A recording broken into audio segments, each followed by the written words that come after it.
Bismillahirrahmanirrahim. Assalamualaikum warahmatullahi wabarakatuh.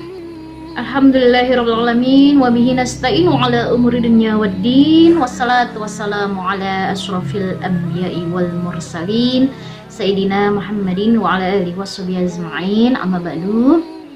Puji dan syukur mari kita panjatkan kepada Allah Subhanahu wa taala, pencipta langit tanpa tiang dan kemudian bumi tanpa pasak. Dan jika lautan dijadikan tinta, maka tak sanggup menuliskan kekuasaan-kekuasaan Allah di muka bumi ini. Dan tak lupa salawat beriring salam mari kita tujukan kepada junjungan kita Nabi Muhammad SAW serta keluarga, sahabat, dan orang-orang beriman terdahulu. Semoga kita dapat dipertemukan di surga dan sesurga. Allahumma. Nah, kesempatan kali ini saya ingin berbagi mengenai kisah wanita, pemimpin kaum wanita seluruh alam. Siapakah dia? Ada yang tahu? Teteh Soleha, ada yang tahu siapa dia? Ada yang tahu? Dia adalah istri Rasulullah SAW yang pertama, yaitu Khadijah binti Khuwailid radhiyallahu anha. Jadi beliau ini adalah Rasulullah tidak menikah setelah beliau ini meninggal, yang pertama. Kemudian yang kedua adalah beliau ini jika disebut namanya di depan Aisyah, maka Aisyah akan cemburu. Ada di hadisnya ya. Dan yang ketiga adalah beliau ini menikah dengan Nabi kita Nabi Muhammad SAW ketika Nabi Muhammad tidak memiliki apapun, maksudnya dalam artian tanda kutip tidak memiliki kekayaan atau dan sebagainya gitu ya. Jadi Masya Allah, mari kita dengarkan kisahnya kali ini ya. Jadi Bunda Khadijah ini dikenal julukan At-Thahirah, yang artinya wanita suci ya. Selain itu juga dikenal kaya raya, terhormat, keturunan bangsawan, dan cantik. Jadi ibunda kita ini adalah incaran para pemimpin Quraisy, namun ditolak sama ibunda karena Bunda Khadijah tidak mengincar harta benda mereka, melainkan jiwa mereka. Masya Allah. Bunda Khadijah lahir di Ummul Qura ya, ataupun Mekah, sekitar 15 tahun sebelum tahun gajah atau sebelum kelahiran Nabi Muhammad SAW. Nah, jadi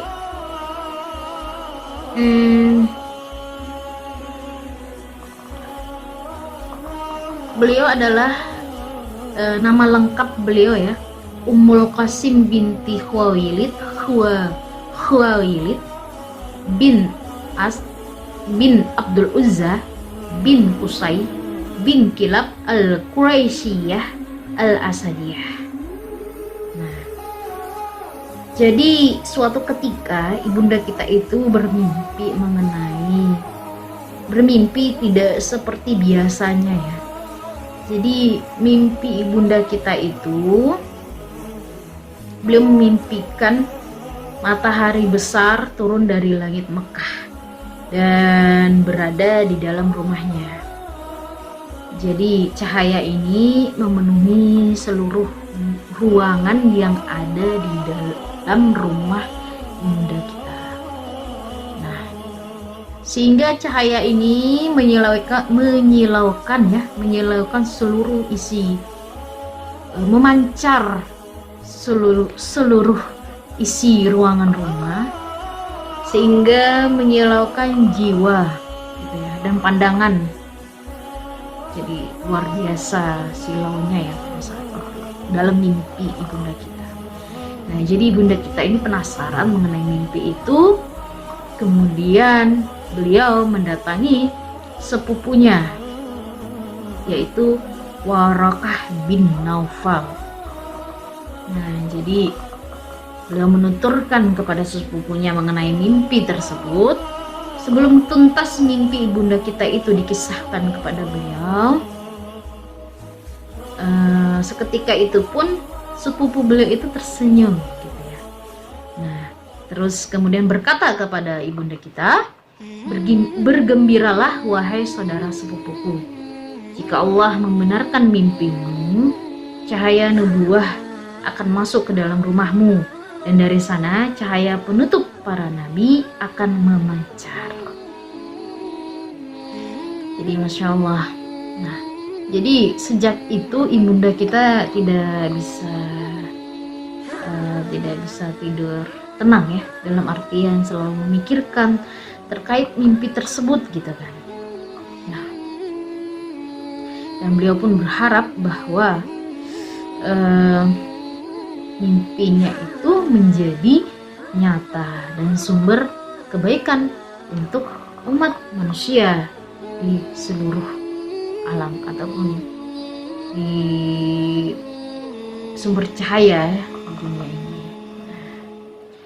Jadi karena mimpi itu juga ibunda kita itu selalu menolak pinangan pemimpin Quraisy. Mungkin beliau masih mengharapkan kenyataan dari mimpinya itu. Jadi setiap pinangan itu datang ya, di pinangan datang ke Bunda Khadijah. Jadi bunda kita itu menimbang-nimbang gitu, apakah mimpinya itu pas dengan sosok yang meminangnya itu gitu. Jadi, Masya Allah ya. Kalau kita mah penting kaya aja gitu ya, udah gitu. Padahal kalau ibunda kita pada saat itu keyakinan bahwa mimpi itu benar-benar kenyataan. Jadi, nah suatu ketika bunda kan adalah saudagar wanita yang kaya raya ya, dan pedagang. Jadi ibunda kita itu biasa menyewa jasa sejumlah laki-laki untuk memperdagangkan harta miliknya. Nah,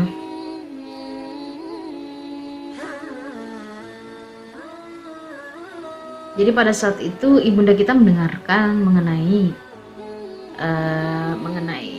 kejujuran tutur kata, kemudian besarnya amanat dan kemuliaan akhlak Rasulullah SAW ya. Jadi bunda mengirimkan utusan untuk menemui beliau, menawarkan karena Rasulullah itu kan ini ya,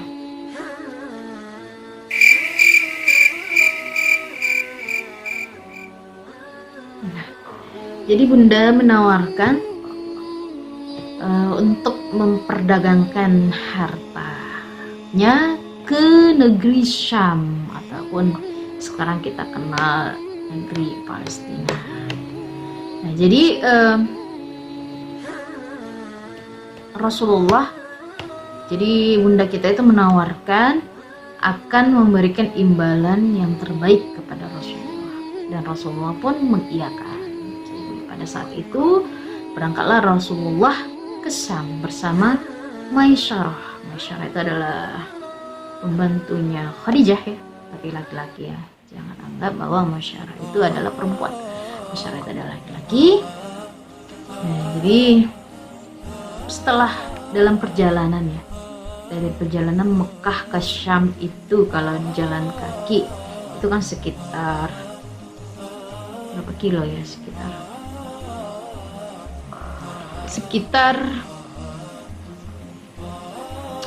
400 kilo ya, bukan, sekitar 200-an, pokoknya kalau berjalan kaki sekitar 15 jam.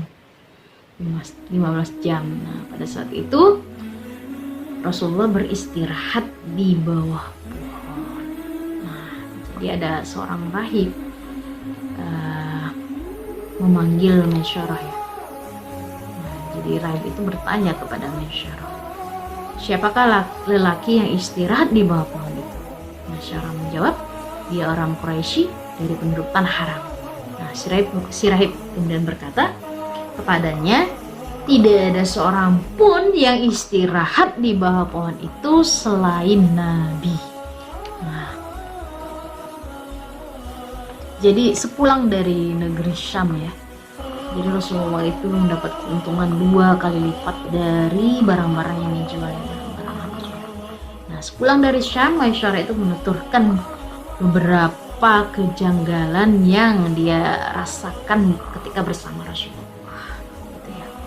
Jadi ada lagi kejanggalan terkait Nabi kita, bahwa Maisyarah itu melihat melihat 2 kalimat menaungi beliau dari sinar matahari. Padahal kala itu panas terik matahari ya, panas terik ya, kala beliau menunggangi unta. Jadi seperti itu.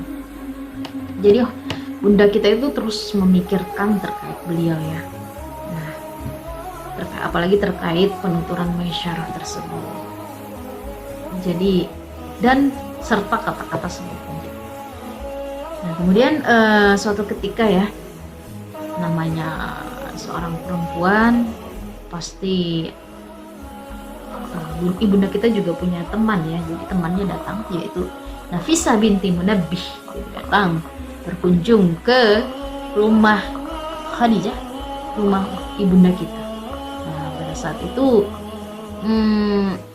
namanya seorang perempuan mungkin bisa melihat gimana rahasia tersembunyi di balik wajah dan intonasi berkata ibunda kita ya. Jadi begitu keluar dari rumah, Nafisa itu langsung menemui Nabi Muhammad SAW dan berbicara kepadanya agar menikahi At-Tahirah atau ibunda kita Khadijah. Nah, jadi pada saat itu Nafisa bertanya kepada Nabi Muhammad SAW, Muhammad, kenapa kau tidak menikah? Tanya Nafisa. Aku tidak punya apa-apa untuk menikah, jawab Nabi kita ya, jawab Nabi Muhammad. Nah, kemudian jika engkau ada dicukupi dan diajak menikah dengan seorang wanita yang berharta, cantik dan mulia, apakah kau menerimanya? Nah, kemudian Nabi Muhammad bertanya, siapa dia? Satu, Khadijah binti Khuwailid. Jawab Nafisa seketika. Nah, dan kalau dia mau, aku menerima tawaran itu, Rasulullah. Nah, akhirnya Bunda Khadijah dan Nabi Muhammad SAW pun menikah dengan mahar 20 ekor unta atau sekitar 2M ya, kalau dirupiahkan 2 miliar ya, sekitar 2 miliar. Nah, jadi setelah akad selesai, hewan-hewan itu pun disembelih dan dibagi-bagikan kepada orang-orang kafir, orang-orang fakir, dan sekian. Insyaallah kita akan lanjutkan kisah mengenai ibunda kita ini. Nanti selanjutnya kita akan bahas mengenai kisah perjalanan ibunda kita dengan Nabi Muhammad ya, Nabi Muhammad SAW. Bagaimana kisahnya ketika Nabi Muhammad mendapat nubuah gitu. Nanti kita kisahkan di episode selanjutnya ya. Ini ada sesi kedua. Jadi jangan lupa saya akhiri. Wassalamualaikum warahmatullahi